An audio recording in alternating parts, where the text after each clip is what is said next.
I do the Scarlett O'Hara. Scarlett O'Hara was a character out of Gone with the Wind. And one of the things she would say is, well, I'll worry about it tomorrow. I'll worry about it tomorrow. And there comes a point in which you just say, you know what? I've had enough. Tomorrow. Power to Live More with Joe Dodds. Welcome to the Power to Live More podcast, all about productivity, organisation, well-being, energy and resilience.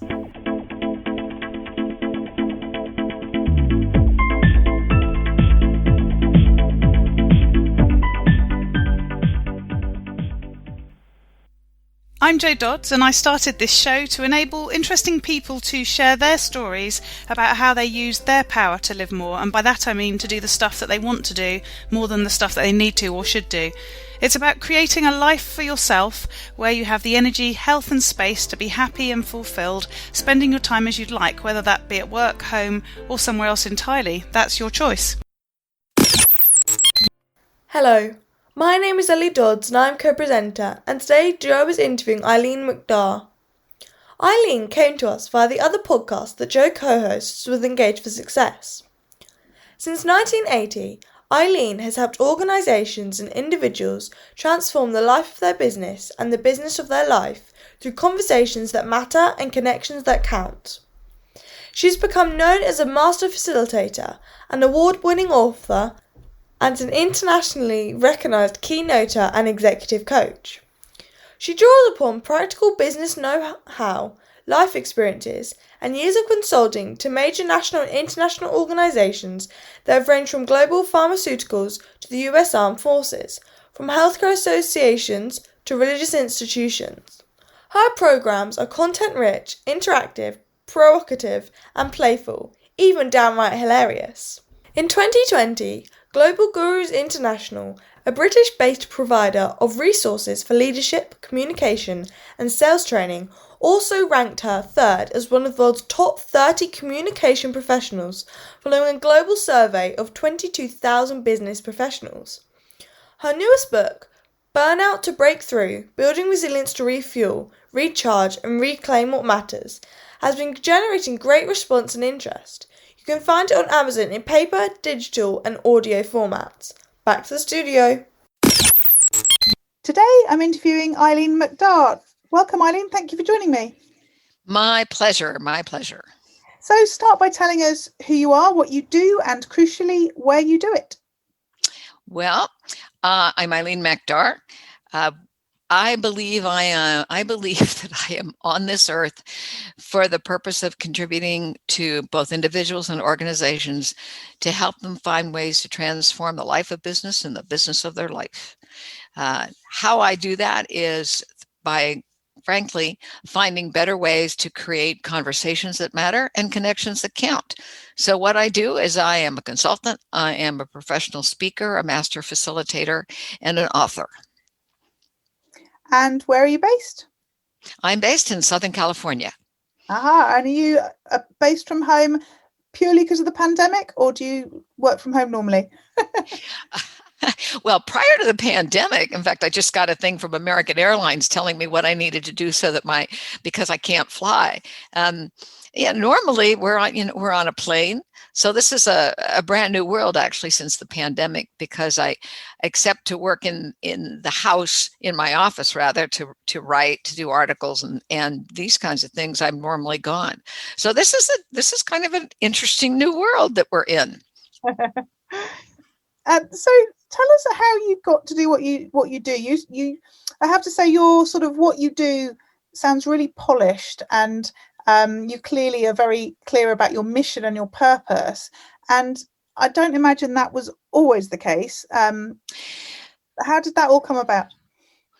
That's well, let me just say that as growing up, if you and I could see each other face to face, we could give each other hugs, we'd shake hands, and you would discover that I am relatively small. In fact, I'm the runt of the litter. I like to say I come by it genetically because I have a twin brother, so half of me is a professor at Boston College. And what's interesting, though, in all my growing up, we never lived in a place where there were a lot of people, so I didn't have that many peers as friends. And when we went to school, I was always the smallest one. I was the one that wore the orthopedic shoes. I was the one with the hand-me-down dresses. In junior high school, I was the one that had to wear the braces and the bottle-thick glasses. So my level of comfort and self-esteem was not very high. And when I got to high school, we moved from Jacksonville, Florida to Fort Lauderdale and started my freshman year at high school. I didn't, thank God for uniforms. Uniforms are the great equalizer. I love it because nobody knew how much money you had if you had to wear a uniform. On the dress-up days, I despised it because it was quite obvious.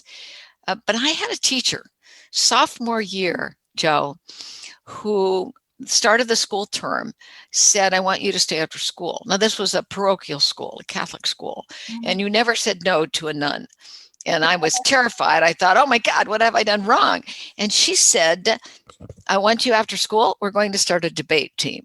I'm going, no, I'm not on the debate team. Well, bottom line is she saw something in me, Joe, that I didn't see. Not only was I on the debate team, I became quite a very good debater. And then we would compete in extemporaneous competitions in the US, oral interpretation. And it was the ability to discover that I had a voice that I think actually pushed me into what I do now. I did not know this would be a profession because I've always been in the field of communication. Words mean everything to me. As a child, the books were my companions. And then once I discovered that I had a voice and I knew how to be articulate, it kind of pushed me in this direction. I taught school, which is a wonderful way to use your voice. I taught school at a rural community at the Florida-Georgia border.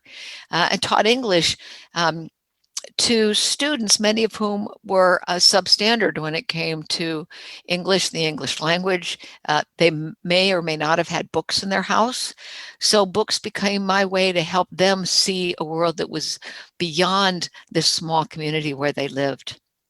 And when I moved to California, I would do corporate communications. I worked for a publicly traded company, helping them create their public relations outputs, and then with a PR firm, and got to a place where if I ever wrote another press release, I was going to throw up.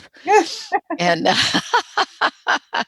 and that was my first encounter with burnout. And so I left. And I had just gotten married. I married an amazing man and adopted his 3 kids. But between the 2 of us, we had probably next to nothing. And when I told Bill within the first month of our marriage that I have to quit, and he said, "What are you going to do?" I said, "I don't know, but it can't be this. I cannot do this." And within short order after resigning, I had a colleague who called and wanted to know would I create a program for returning adults at one of the local colleges. I said, sure, why not? And I had Joe how much I love to teach. Well, I created that one class. I created another one called Communication at the Home and the Hearth. I created another program called The Art of Persuasion. And the Steel Service Center Institute out of Cleveland, Ohio, got a copy of the college course catalog and asked me if I would come and speak to their executives. They gave my name to the Copper and Brass Institute, who must have given it to the Glass Manufacturers of America or something like that. And all of a sudden, I realized that being able to speak and be able to speak in an organizational setting was actually a business. And that's really how everything started. Wow. So that thing about giving up your job when you just couldn't carry on with it, and you sort of briefly mentioned the concept of burnout. It was right. It sounds like it was a really brave thing to do, although I suspect at the time it perhaps didn't feel brave. It just probably felt a bit inevitable, and I don't know how else you describe it. But looking back now, can you remember how you felt? Did you feel confident to do that, or was it just you had no choice? Let me say that this wonderful man that we've been married 40 years now, which is incredible because I'm only 21. I don't know how that happened. Yeah. Of course. This is my second marriage. When I became divorced in my first marriage, I literally moved across country from Florida to California. I had no job. I did have a sister, God love her, who opened up her 1-bedroom apartment with a husband, German Shepherd, and a cat, and said, you can come and stay with us. And there's something called trust and faith. And when your heart says, this is the right decision, I have no clue how this is going to turn out, but I trust that I am doing the right thing. And I'll figure this out. I just need to have faith. And really, that's exactly what happened when I decided to leave the job with the PR firm. I just knew in my heart it was not what I was meant to do. It felt constrained. I thought, like I said, if I wrote another press release, I was going to throw up, because I also didn't care, Joe. It didn't matter to me whether some CEO got his face on the cover of Time magazine or an article in the Wall Street Journal. I didn't care. What mattered to me more, where I saw they were missing the boat entirely, wasn't relationships with the press. They were relationships internally, the way the employees were treated, the whole culture of this one organization was so dysfunctional to me. I thought, that's where the relationships need to start. And so because I didn't care, I felt compelled to leave. So my feeling was one of incredible release and relief, and also great curiosity. And by curiosity, it was to say, I wonder what I'll discover now. Yes. Yeah. And so how then obviously you talked about having, some opportunities arise and the path sort of became clearer. How did that really solidify into being so clear about your purpose as you described at the beginning? I think it was over time, and what it was, Joe, was the response of the people who were my clients, who were in my audience. What I would hear them say to me was, you have no idea what a difference this makes. In fact, this will always stay in my mind. I was speaking at a convention center in New Orleans, and one of the learning points that I had was that everyone is there on purpose, that no one exists on this planet without a reason. And I gave a statistic that was given to me by, actually, he was from the UK, a biologist from the UK, who had a show on the public broadcasting network here. And he said, he gave the odds of, what are the odds of winning the New Jersey lottery twice? And it was some incredible odds. And then he said, do you know what are the odds of you being born? I said, no, I don't know, John. What are the odds? And it was something like 220 trillion to 1. There were greater odds that you could win the New Jersey lottery twice than you would be born. And that always stuck with me. His name was John Polling. And so I shared that with this audience. I said, you are not here by mistake. Well, at the end of this program, this woman came up and she had a piece of paper. It was folded. And she said, I want you to put this in your briefcase, and you are not to read it until you get on the plane to go home. When I sat on that plane, Joe, I opened the paper that she gave me. And what she wrote was that she had been considering suicide. And when she heard me speak, suicide was no longer her option. She said, you literally saved my life. Wow. When you have feedback, I mean, that was very dramatic. I can't say that I've saved anybody else's life. But when I see people smile and say, I got it, I've got this, I can try, I get letters. I write, by the way, Joe, what I need to learn.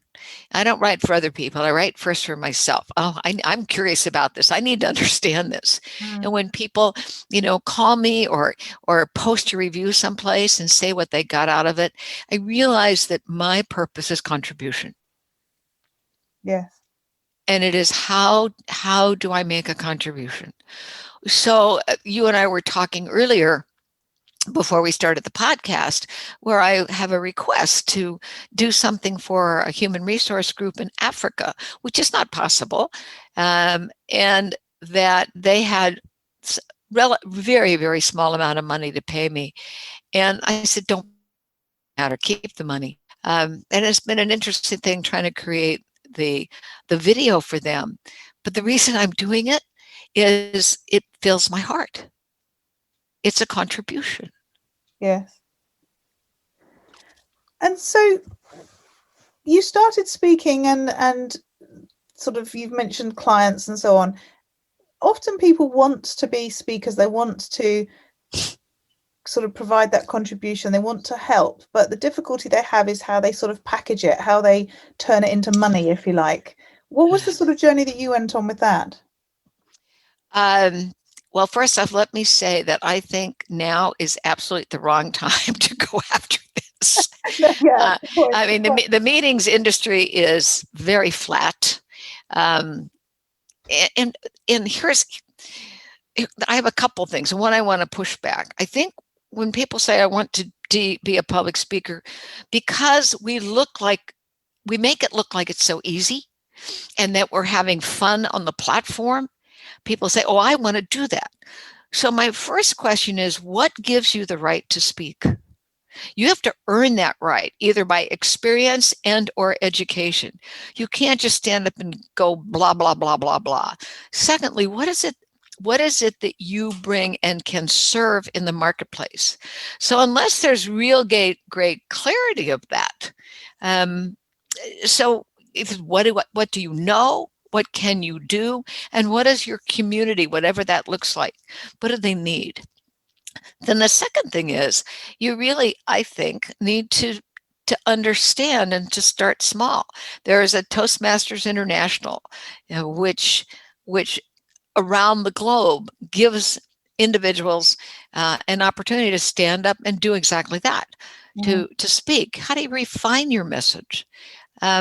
If you do it just for the money, I spoke, oh my goodness, so many places for free because of the experience. In fact, what I did for the colleges, there's no money in speaking for colleges, particularly when it is continuing education for adults. You write the course description, you come up with a marketing title, the college promotes it, and you see if anybody even wants to attend, which is not, by the way, a bad place to start out, because you're not doing all the marketing. The college is doing the marketing. And you see does this ring a bell with anybody?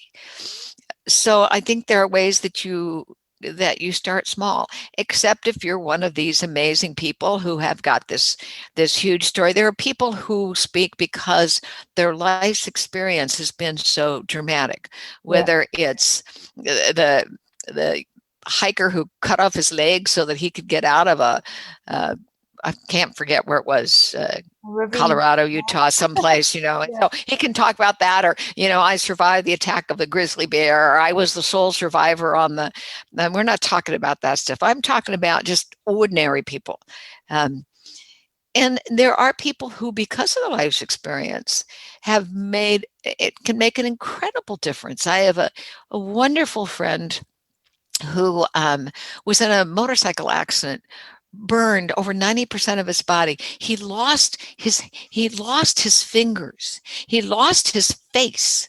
When you see Mitch, you know that it doesn't look anything like what he used to, but he survived that. And then piloting his own plane, was in a crash and then became paralyzed.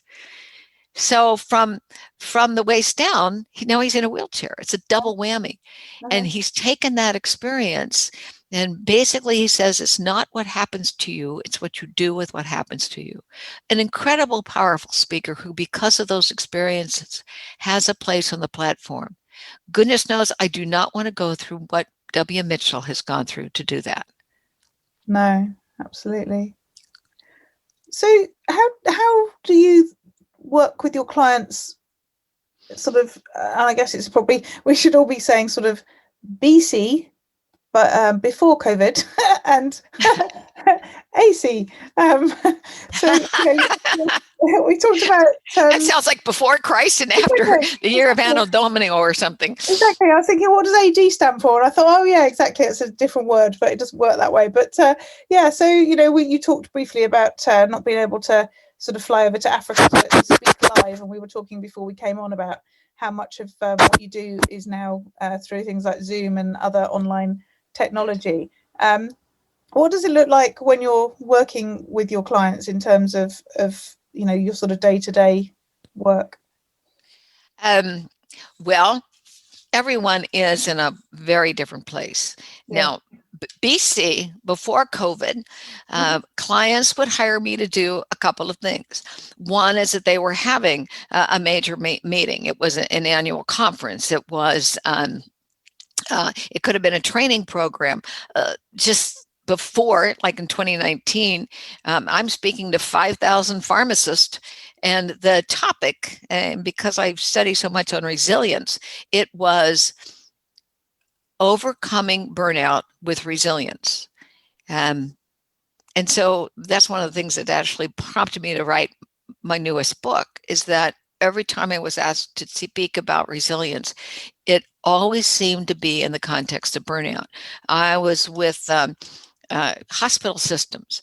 What do they want to talk about? Resilience and burnout. So they are meetings. They can be annual meetings like this one for the pharmacist. It can be localized. It can be a hospital setting. It can be bringing together employees. So it is using the speaking platform either in larger meetings or within an organizational setting. The other thing that I am called upon to do, which I love to do, but I do very judiciously because it's quite labor intensive, is to take senior teams away, executive teams away, and to help them in a 2.5 day format, solve some major issues. And the way I do this is that whoever owns that meeting, the final person, is to say, why are you bringing people together and what do you want as an outcome? And then I interview all the players, which is very time consuming, with the same set of questions. And then when we gather, I always believe that you begin with the human first before you ever start talking about the issues. So it creates a forum for them to see each other as more than what their name is on a curriculum vitae or on a title. And so we actually have some fun with that, but we also talk about how do we communicate with each other? Why is it that John drives me crazy over here and I can do well with Sam? Because why talk about issues first unless I can understand how can we communicate more clearly? And in the conversations that I have with all of them, I create issue papers, and they're third-party issue papers. And what I'm looking for are the themes that have come up in these interviews with the people. And so then the issue papers are presented back to them with this third party. So Susan over here wants to really talk about the fact that there's noodles served at every lunch, and nobody else talks about noodles served at every lunch.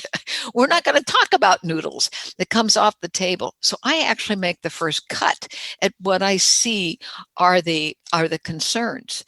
And I've had great response and success with that, because the person who brings me in, we're very clear, is that individual needs to have, number one, trust in me, but number two, needs to take my counsel.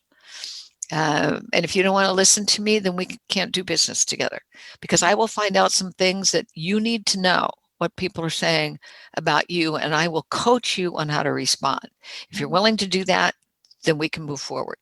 And so it's a wonderful thing. The last thing I did actually was to take the global folks involved in global regulatory affairs, and we went to India, brought them all into India. And they came from obviously from countries around the world, and it was just wonderful. And I always believe that there are ways in which I can use teaching and metaphor that people go, oh, now I get what this means to me. So those are the two big ways in which people use me. Plus, a third way would be to hire me for individual coaching. And it can come in two ways. One is as a speech coach, because how are you going to stand up in front of your team and speak? The other one is to actually coach them on their leadership style. And for that, I become like a little, this one guy, he said, "You're my nudge." So I just observe this person in meetings, I observe them in conversations, and then I give them feedback on what I observed and what might be more effective ways to engage with individuals or that team. Yes, yeah.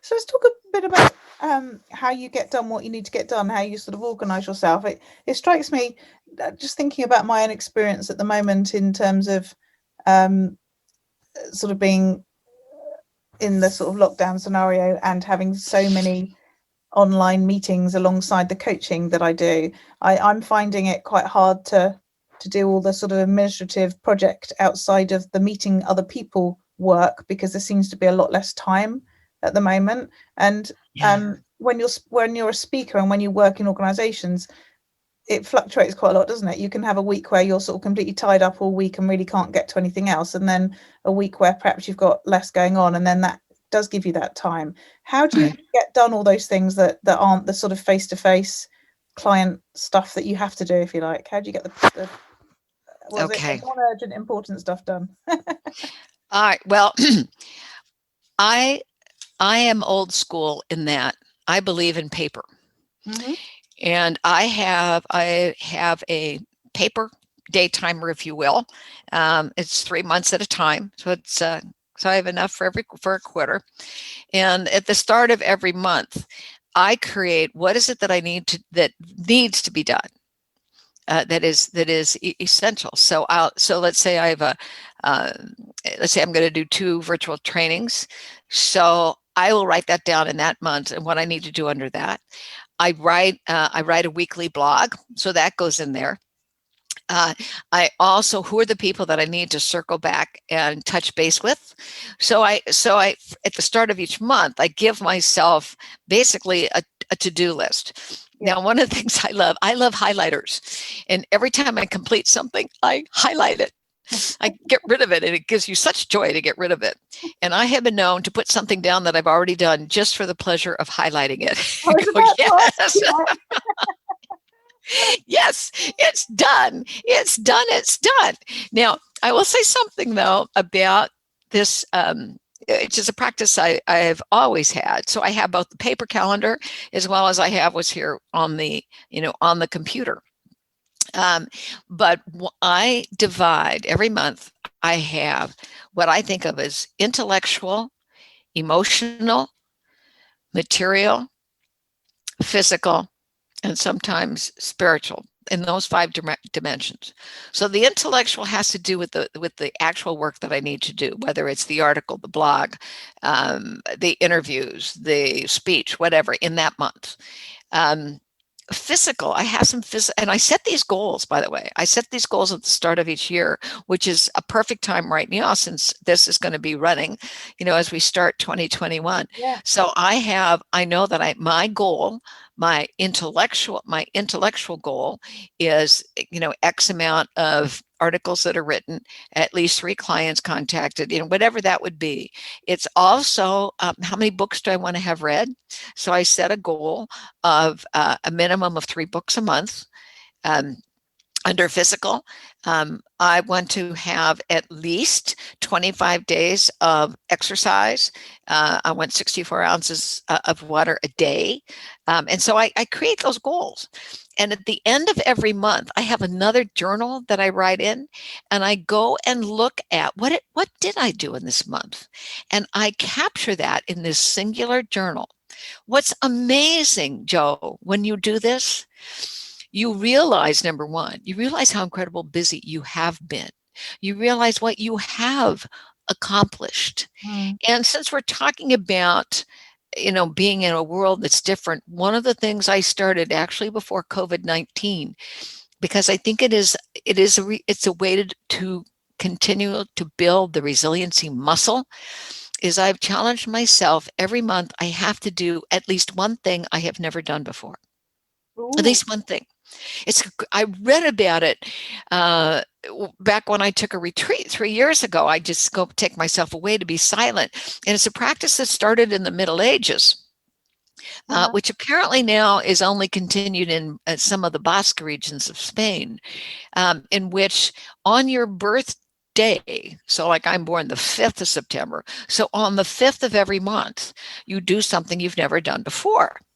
I thought, well, that's very intriguing. Now, I don't want to be held to a day, because I never know what that day is going to bring. So I just say within the month, I have to do at least something I've never done before. And it's what it does, Joe, is it makes you stretch. Some of those things that I've done because it scares the bejesus out of me.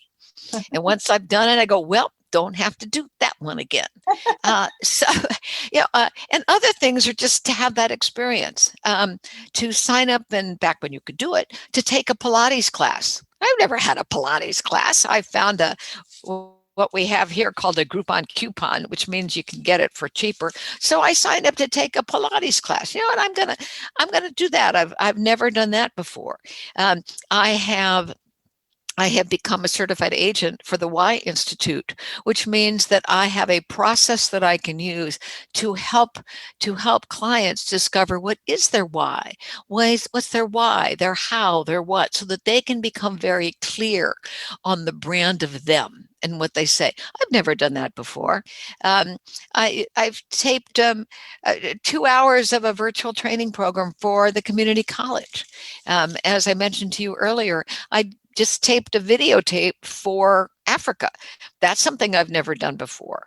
And with this technology, it does scare me. But anyway, so at the end of the month, I will be able to say, these are the books I read. I keep track of the books that I read. And also on this exercise thing, every day that I exercise on my paper calendar, I give myself a little sticker like kids have on sticker books. And at the end of the month, I say, well, how many days did I exercise?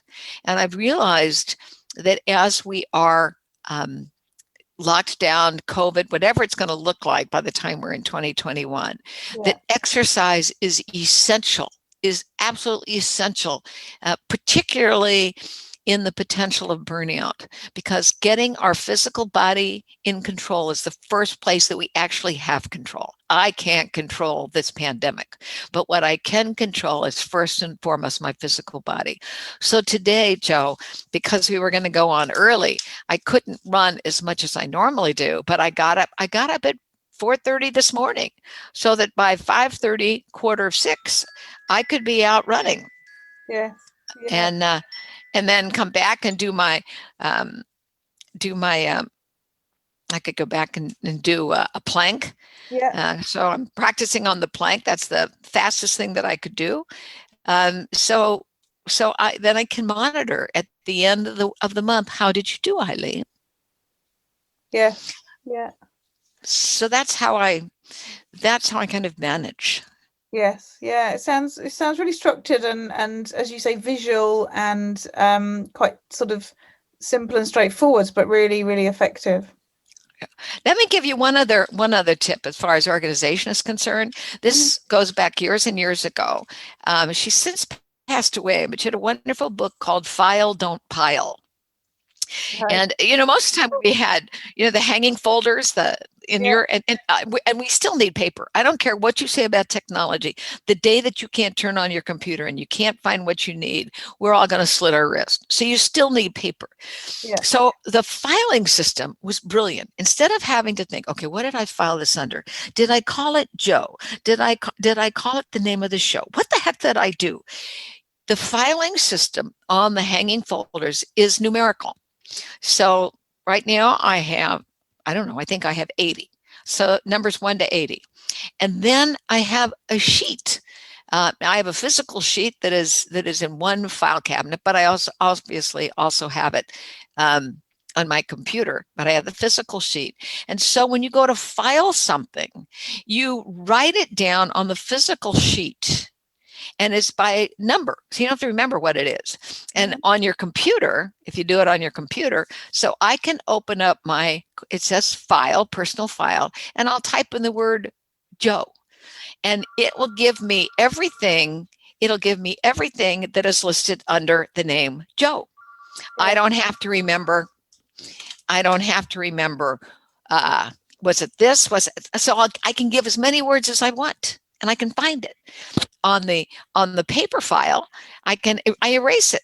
So I'm not recreating names as much as I'm using this numerical system, and it's brilliant.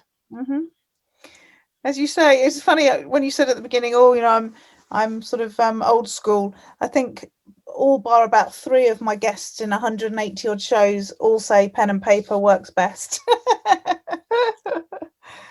There is something about seeing it, touching it. I am a great believer, obviously, because I'm a writer, that you have to ink it to think it. Not my quote that comes from a wonderful colleague, Sam Horn, but it's brilliant. So writing things down, keeping a gratitude journal.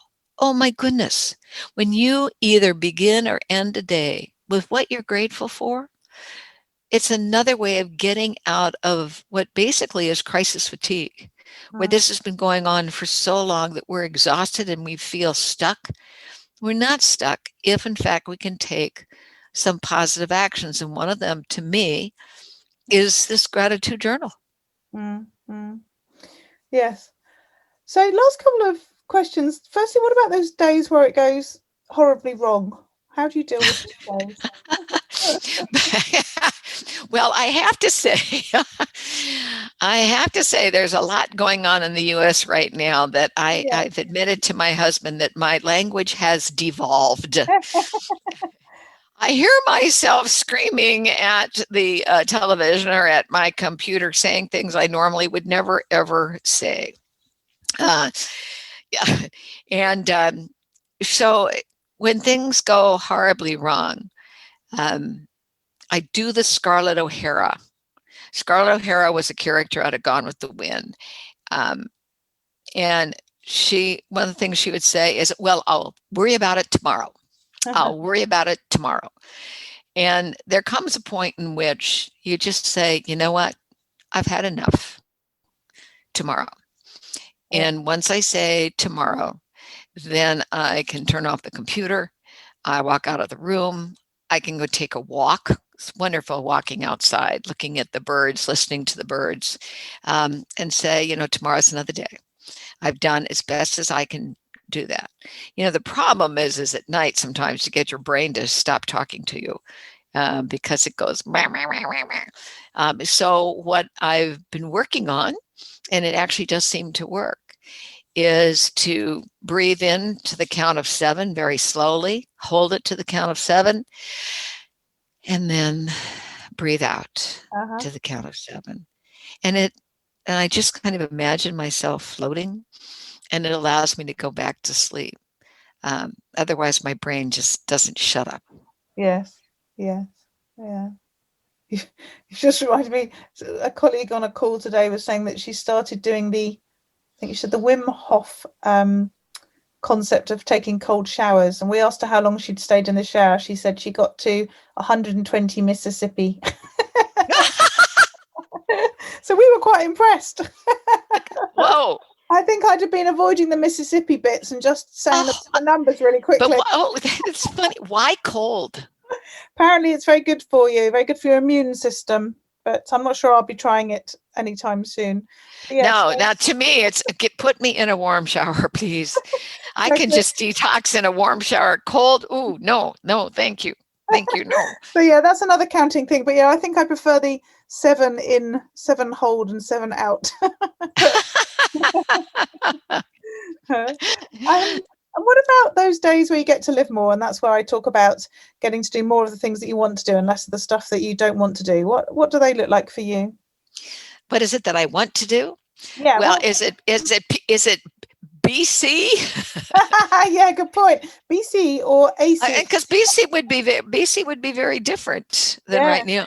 I mean, before COVID, I have 4 grandchildren who I absolutely adore, and when time would permit, 2 of them are up in Portland, Oregon. My idea of glory is getting on a plane and flying up to Portland and having a long weekend with them, 4 days, whatever. That's just glorious. Running with my daughter up there they live out in the country. Yeah. That's just absolutely glorious.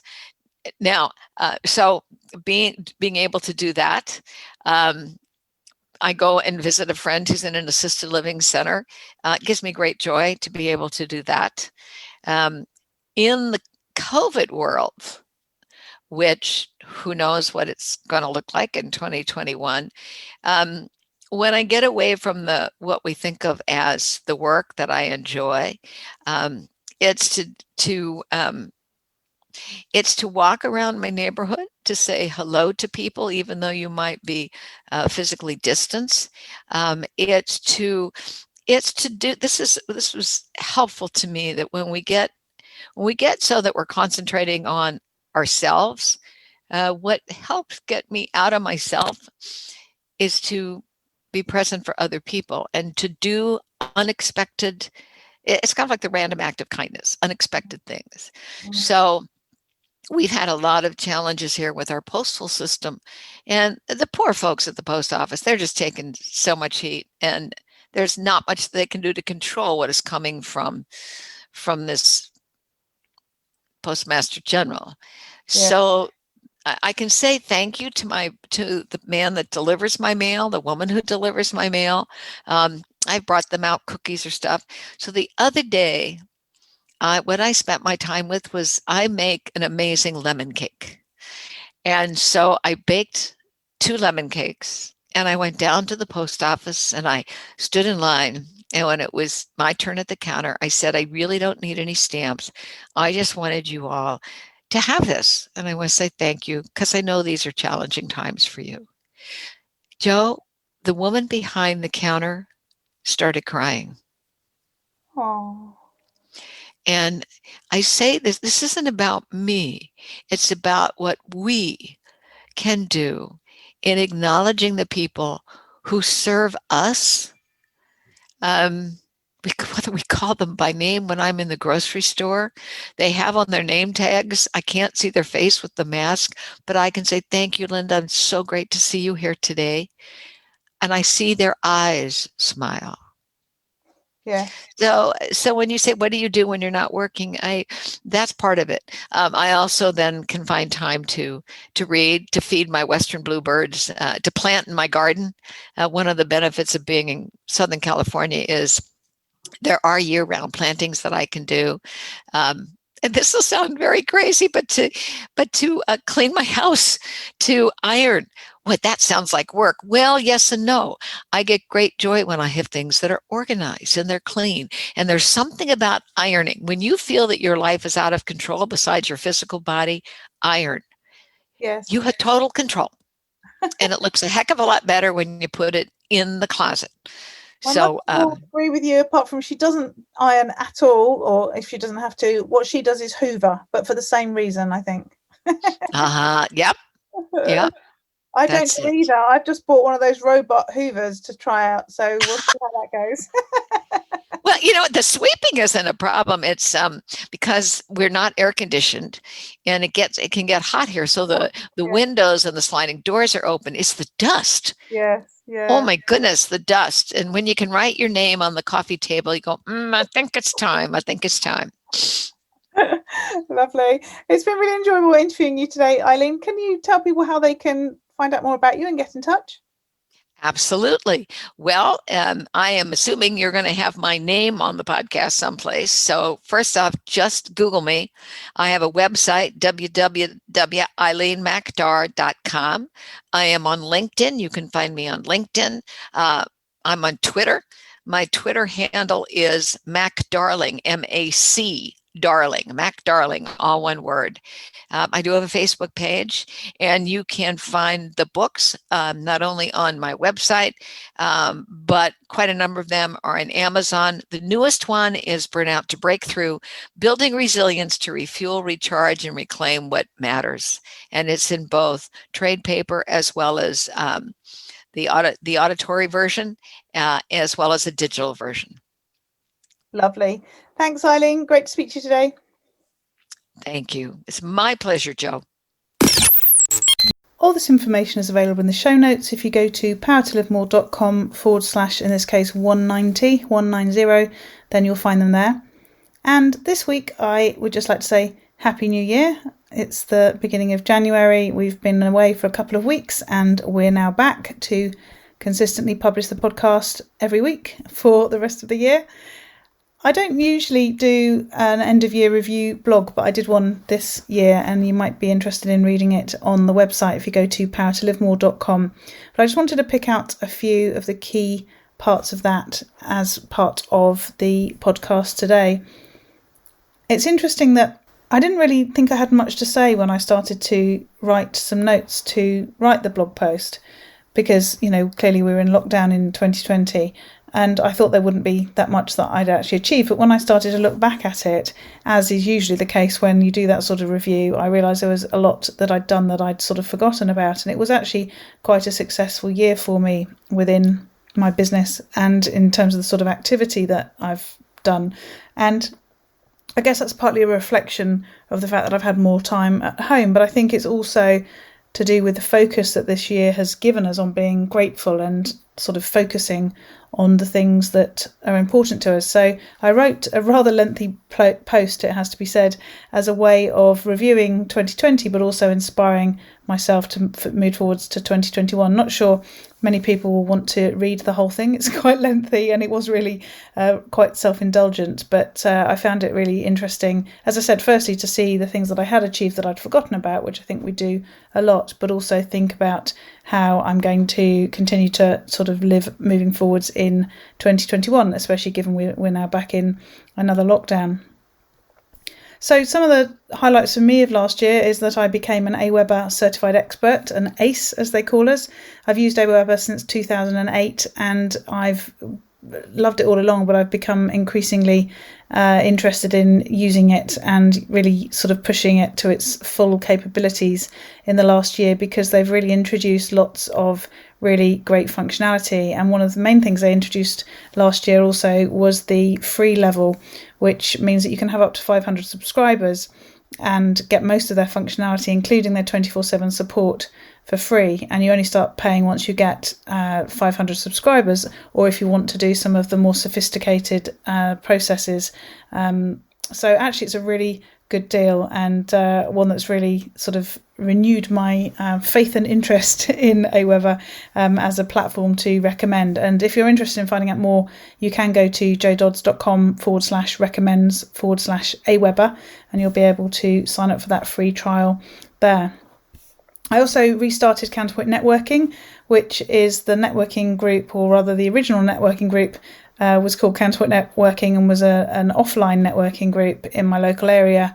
And I stopped running it a number of years ago for various reasons. And this year, or rather last year, I decided to start it up again as an online networking opportunity, given we were all working from home. So that's been a really good part of 2020, reconnecting with some people and connecting with new people as part of the networking and really sort of developing how those meetings go. They're very much about learning, they're very much about building relationships and getting to know people really well. And we've got a real tight sort of group of people who come on a regular basis and have really got to know each other and help each other over the year. If you're interested in finding out about that, then just go to counterpointnetworking.co.uk. We meet on a Monday afternoon at 2:00 British time, UK time. So if you're interested, please do come along to that. I've consistently published the podcast this year, or rather last year. I keep saying this year, but it's last year, which if you're a regular listener, you'll know. I didn't always used to publish on such a regular basis. I've done some work around outsourcing various parts of the process prior to 2020, and then last year I actually outsourced the sort of final publishing bit of it, which has pushed me to create these outros on a Wednesday night, regardless of what time I finish working, because they need to be done, because my VA puts the podcast together for me tomorrow, ready to publish on Friday. And so we consistently published every Friday during 2020 until we got to Christmas and took a couple of weeks off. So I'm really proud of that consistency, as well as the quality of the guests and the interviews. It's just been so exciting to know that we've got that process going and we're able to, as I say, consistently put this podcast out and hopefully provide you with some really great content from the people that I've interviewed. The other piece of exciting news about the podcast is that I found out a few days ago that it's been listed as a finalist in the Podcasting for Business Awards 2021 in the Podcast for Entrepreneurs section. They also have a Listeners Award. If you would like to vote for us, or indeed vote for any of the other favourite podcasts that you have, then you can do so by going to powertolivemore.com/podcast awards. And a couple of other things. I redesigned my website using Thrive Themes, which is a theme and a whole sort of way of creating functionality on WordPress that I really love. And so I've been doing some work on my membership site over the festive break as well, and I've changed the format, the template, to use Thrive Themes for that as well. And it's just so flexible and so easy to use and to really create something that looks really good. So again, if you're interested in that, joedodds.com/recommends/Thrive Themes. And then the last thing was my membership site. I mentioned that briefly. Power to Live More Calm. I started at the end of 2019, but I really used 2020 to test the concept and work out exactly what the benefits of the site are and how it all works with my first members. They've been really helpful in helping me to really understand their needs and work out how I can deliver a service and a membership for them that really helps them to do the things that they need to do. It's aimed at home-based coaches and consultants. It's about getting unstuck, getting stuff done, and getting to live more. So I'm going to be doing some content planning in the next week so that I've got particular topics for each week for these outros. So look forward to those coming through for the rest of the year. What I'll do next week is probably talk to you about the reflections I had on the 5 fundamentals that I use to work with my clients. So you'll remember that they're around self-care, simplify, systemize, share, and sustain. And I added to the blog post some reflections on each of those fundamentals in terms of last year and the business and that sort of thing. So I'll talk to you about those next week. So again, Happy New Year. Really good to be back. Really looking forward to bringing you some really good quality interviews this year, helping you to think about your own productivity, your own well-being, and how you can get unstuck, get stuff done, and get to live more. Again, the show notes for this week's show are at powertolivemore.com/190, and we look forward to speaking to you next week.